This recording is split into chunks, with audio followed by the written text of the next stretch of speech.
Citizen rights ల్యాబ్స్కు స్వాగతం. ఈరోజు మనం ఈ వీడియో లోపల తెలంగాణ గవర్నమెంట్ డిగ్రీ కాలేజీలో ఉన్నటువంటి అసిస్టెంట్ ప్రొఫెసర్ భర్తీ కోసం నియామకానికి తీసుకొచ్చినటువంటి జీవో ఎంఎస్ నెంబర్ 4 గురించి తెలుసుకునే ప్రయత్నం చేద్దాం. సో ఈ జీవో నెంబర్ 4 ఏదైతే ఉందో ఇది వచ్చేసి మనకు ఫిబ్రవరి 12వ తారీఖు 2026 రోజు రిలీజ్ చేసిండ్రు.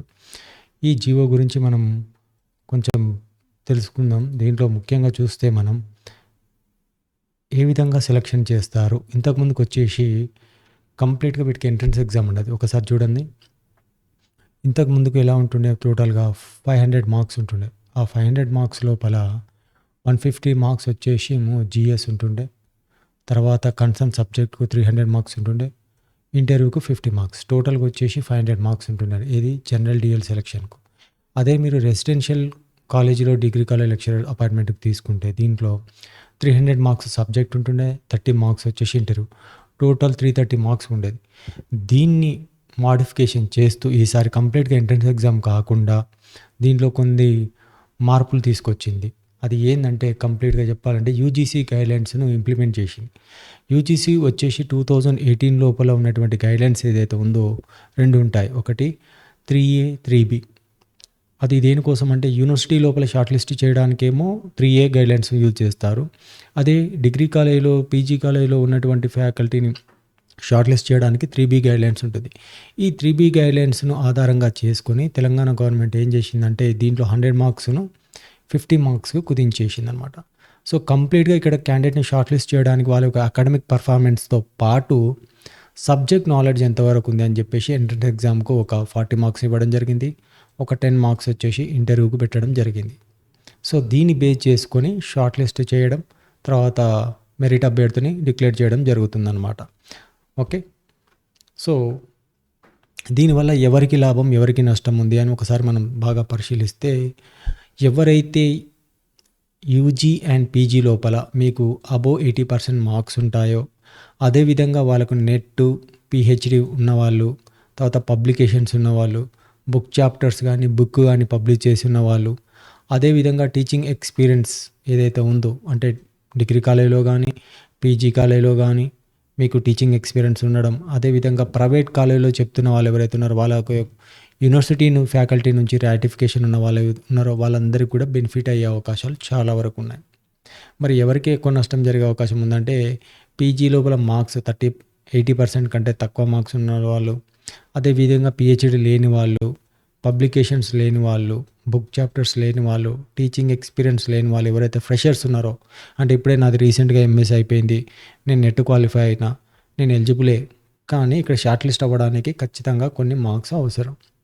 సో అదంతా ఇంతకుముందుకు అవసరం లేకుంటుండే ఏది ఎంట్రన్స్ ఎగ్జామ్ ద్వారా. ఇప్పుడు ఏం చేసిందంటే ఆ అకాడమిక్ పర్ఫార్మెన్స్, ఎందుకంటే చాలామంది పిహెచ్డి కోసం చాలా కష్టపడతారు, రీసెర్చ్ చేస్తారు, పబ్లికేషన్ చేస్తారు, దానికి ఎక్కడ కూడా విలువ ఇవ్వలేదు ఇన్ని రోజులు. ఇప్పుడు తెలంగాణ గవర్నమెంట్ ఏం చేసిందంటే కంప్లీట్గా 100 మార్క్స్ మొత్తాన్ని ఎంట్రన్స్ ఎగ్జామ్ కాకుండా 100 మార్క్స్ కంప్లీట్గా అకాడమిక్ పర్ఫార్మెన్స్ కాకుండా వాటికి ఒక 50 మార్క్స్ వీటికి ఒక 50 మార్క్స్ డివైడ్ చేసి సమన్యాయం చేయడం జరిగింది.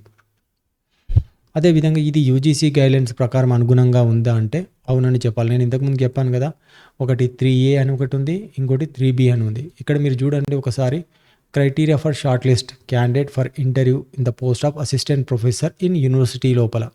సో యూనివర్సిటీ లోపల క్యాండిడేట్లను షార్ట్ లిస్ట్ చేయడానికి 3A గైడ్లైన్స్ను ఫాలో చేస్తే, అదే criteria for short listing of candidates interview for the post of assistant professor in colleges లోపల మాత్రం 3B గైడ్లైన్స్ను ఫాలో చేస్తారు. సో ఇప్పుడు ఏదైతే Telangana government GO MS number 4 ఏదైతే ఉందో అది యూజీసీ గైడ్లైన్స్ను కొంతవరకు ఫాలో చేస్తుంది అనమాట. కంప్లీట్గా కాకుండా కొంతవరకు ఫాలో చేస్తుంది దాని ప్రకారం. ఎందుకంటే అక్కడ 100 మార్క్స్ ఉన్నది, వీళ్ళు 50 మార్క్స్ కుదించారు అంతే.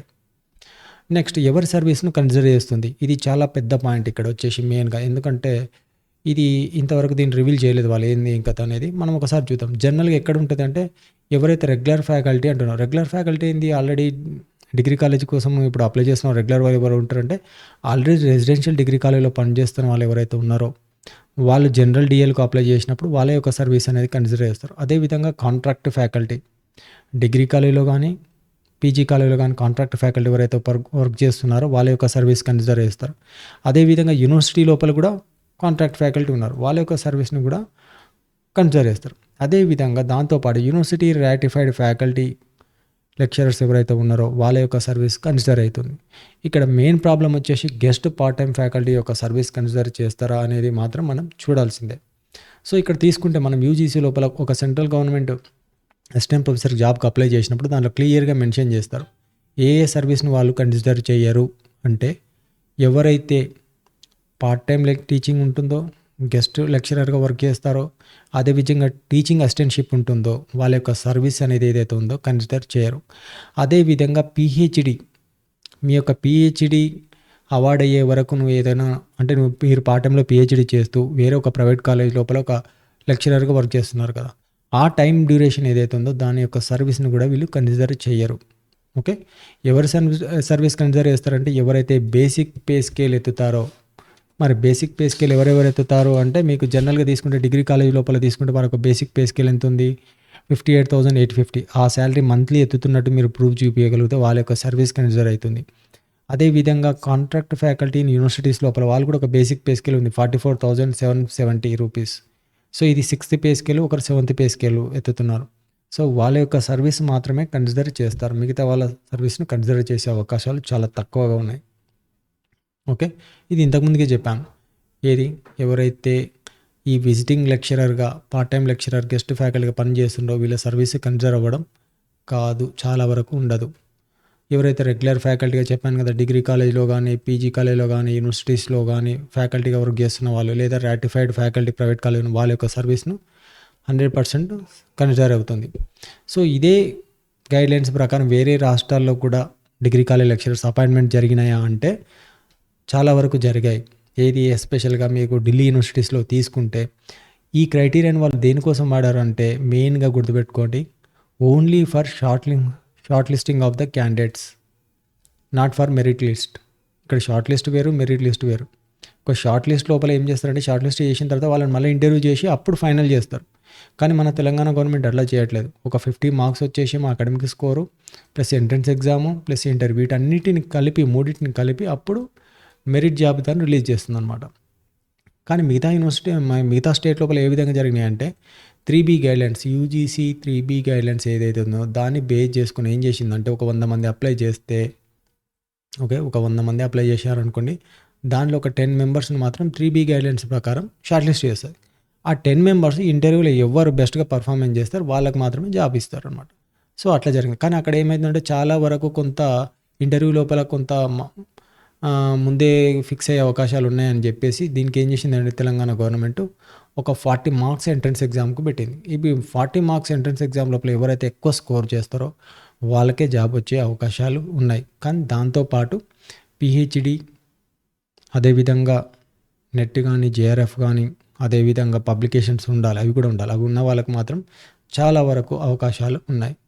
ఇక్కడ మెయిన్గా వచ్చేసి ఈ పార్ట్ టైం ఫ్యాకల్టీ యొక్క సర్వీస్ కన్సిడర్ చేస్తుందా చేయదా అంటే చాలా వరకు చేయదనే చెప్పాలి. ఓకే, గెస్ట్ లెక్చర్ ఎవరికైతే ఉన్నారో ఇప్పుడు ఇక్కడ చూడండి, ఇక్కడ తీసుకుంటే మీకు ఇక్కడ గెస్ట్ ఫ్యాకల్టీ ఉన్నారు. మరి ఇప్పుడు డిగ్రీ కాలేజీ లెక్చరర్ పోస్టులు ఏవైతే ఉన్నాయో వాటిలో ప్రజెంట్ పనిచేస్తున్న వాళ్ళు ఎవరైతే ఉన్నారో వాళ్ళందరూ కూడా గెస్ట్ ఫ్యాకల్టీ. మరి ఒక ఫుల్ వర్క్ లోడ్లో కంప్లీట్ వేకెన్సీకి అగ్నెస్ట్గా పనిచేస్తున్న గెస్ట్ ఫ్యాకల్టీ సర్వీస్ని వాళ్ళు కన్సిడర్ చేయకపోతే వాళ్ళకి చాలా నష్టం అవుతుంది. వాళ్ళు గత 10-15 ఏళ్ళుగా సర్వీస్ చేస్తున్నారు గవర్నమెంట్కు. మరి వాళ్ళకు తక్కువ జీతం ఇస్తూ ఇటు సర్వీస్ను కన్సిడర్ చేయకపోతే వాళ్ళకు 10 మార్క్స్ వాళ్ళు లాస్ అయ్యే అవకాశం ఉంది. సో ఈ 10 మార్క్స్ ఒక్కటి చాలు వాళ్ళు షార్ట్ లిస్ట్ కాకుండా చేయడానికి. కాబట్టి వీళ్ళు ఏం చేయాలంటే కంపల్సరీ గవర్నమెంట్కి ఒక రిప్రజెంటేషన్స్ ఇవ్వాలి. మాకు ఆల్రెడీ శాలరీస్ తక్కువ వస్తున్నాయి. వాళ్ళు నిజం చెప్పాలంటే ఒక సంవత్సరంలో ఒక 6 నుంచి 7 నెలలు మాత్రం వాళ్ళకి జీతం వస్తుంది, మిగతా నెలలు వాళ్ళకి జీతమే ఉండదు. సో జీతం తక్కువ తీసుకుంటూ ఇటు సర్వీస్ కూడా కన్సిడర్ చేయకపోతే ఇటు పార్ట్ టైం ఫ్యాకల్టీ, యూనివర్సిటీలో పనిచేసిన పార్ట్ టైం ఫ్యాకల్టీ, అదేవిధంగా డిగ్రీ కాలేజీలో పనిచేసిన గెస్ట్ ఫ్యాకల్టీ చాలా ఎక్కువ వరకు నష్టపోయే అవకాశం ఉంది. కాబట్టి ఈ జీవో ఏదైతే వచ్చిందో దీని లోపల తర్వాత ఫైనల్గా తెలియాల్సిన ఒక విషయం ఏంటంటే ఎవరి సర్వీస్ని కన్సిడర్ చేస్తారు అనేది మెయిన్గా. అదేవిధంగా ఎవరికి ఎక్కువ వరకు నష్టం జరిగే అవకాశం ఉంది అంటే ఎవరైతే ఫ్రెషర్స్ ఉన్నారో, అంటే రీసెంట్గా ఎవరైతే ఎంఎస్సీ అయిపోయి నెట్ క్వాలిఫై ఉన్నానో వాళ్ళు దీంట్లో ఎక్స్‌పెక్టేషన్ చేయడానికి చాలా తక్కువగా ఉంటుంది. ఎందుకంటే వాళ్ళకు పీహెచ్‌డీ మార్క్సే చాలా ఎక్కువ మార్క్స్ ఉంటాయన్నమాట. పీహెచ్‌డీ, పబ్లికేషన్స్ ఈ రెండిట్లో వాళ్ళకి మార్క్స్ అనేవి తగ్గిపోతాయన్నమాట. ఇక్కడ తీసుకోండి. ఇక్కడ చూస్తే ఇక్కడ చూడండి పీహెచ్‌డీకి 25 మార్క్స్. అంటే దీనిలో హాఫ్ అనుకుంటే 12.5 మార్క్స్ మీకు దానికి పడిపోతాయి. ఓకే. సో, ఇది ఫ్రెషర్స్ ఎవరైతే ఉన్నారో వాళ్ళు ఈ మార్క్స్ పోగొట్టుకుంటారు. అదేవిధంగా ఇక్కడ పబ్లికేషన్స్ ఉంటాయి. మీకు టీచింగ్ ఎక్స్‌పీరియన్స్ ఉంది. ఫ్రెషర్స్‌కు టీచింగ్ ఎక్స్‌పీరియన్స్ ఉండదు. రీసెర్చ్ పబ్లికేషన్స్‌కు ఇక్కడ ఒక 6 మార్క్స్ ఉన్నాయి. అంటే ఇది 3 మార్క్స్ వేసుకోండి. ప్లస్ ఇక్కడ టీచింగ్ ఎక్స్‌పీరియన్స్ ఇవి 10 మార్క్స్. అంటే ఇక్కడ 10, 12 ప్లస్ 3 అంటే 25 ఆల్మోస్ట్ 25 మార్క్స్ వీళ్ళు ఎవరైతే ఫ్రెషర్స్ ఉన్నారో వాళ్ళు గెయిన్ చేసుకోలేరు. కాబట్టి ఆల్మోస్ట్ వాళ్ళు షార్ట్ లిస్ట్ అవ్వడం చాలా వరకు కష్టం. సో, ఎవరైతే పీహెచ్‌డీ అయిపోయి ప్రజెంట్ సర్వీస్ చేస్తున్నారో కాంట్రాక్ట్ ఫ్యాకల్టీగా వాళ్ళకు చాలా వరకు ఇది అవకాశాలు ఉన్నాయి వాళ్ళకు అని చెప్పవచ్చు. సో, ఇది ఓకే. Thank you.